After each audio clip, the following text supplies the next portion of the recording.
money. We're already 73 million in. And the reason for that is that this market is so big, but it's very, very conservative. So one of the things that, again, I would advise you, and the reason why we've been successful, is to also segment your market. Markets are not one, so segment your market into, elements where you can actually start to dominate. So horizontal markets, without doubt, are the best because they're the biggest, but you need to segment them down. Anyway, I think we can move now, keep an eye on the clock as well, so make sure we have lots of time for questions. Maybe we could talk a little bit about your work at Parsable today. So maybe you could tell the group of us about Parsable and kind of your history there and your transition too. Yeah, so I was looking for something as close to a garage startup as possible. Most of my early stage companies, they've been $1 or $2 million worth of revenue, and then my commercial and financial skills have come in and then grown those companies. I wanted something that had a total blank sheet of paper with a very, very big market. And I was introduced via one of the investors, Lightspeed, which is one of the most successful investors in the Valley, to three founders that had come up with an idea which was to basically liberate industrial workers, meaning give them technology that actually hadn't been delivered in the past. It's a very, very big market. But if you look at the way most industrial companies are executing work, it's with 6-inch binders, maybe some print-offs from some other systems, and then tacit knowledge.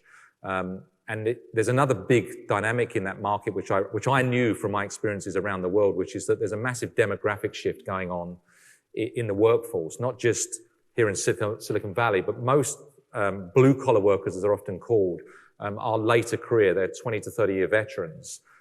In North America, there's 53 million baby boomers still working, of which the oldest is 73. The youngest, I think, is 55. So it's 53. My generation, which is the next generation down, Generation X, is about 42 million. So you don't need to be a math expert. There's a $10 million gap. Then if you think about the generation after that, Generation Z, Y, if you say to them, here's the 6-inch binder, do you want to go and work for an oil company? You're not going to be that successful because, it's all about mobility. So what we saw was a massive opportunity to build a company, and I saw a company that had no commercialization in a market that I knew very, very well, which was the industrial space. It's where I started my career. But up until the last 4 years when Parsable started I joined Parsable, all of my previous career was around data and analytics and more in the traditional Silicon Valley company. So I was very fascinated by it, saw a great opportunity, but knew it would be a long haul. So we've raised a ton of money. We're already 73 million in.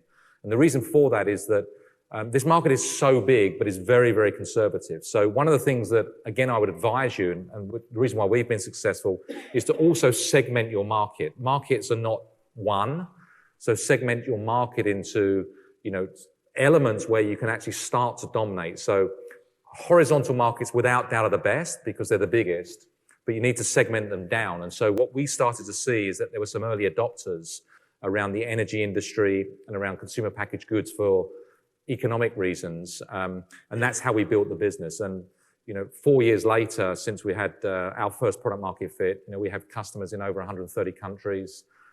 We passed 10 million in ARR last year. And we believe we can build a multi-billion-dollar company.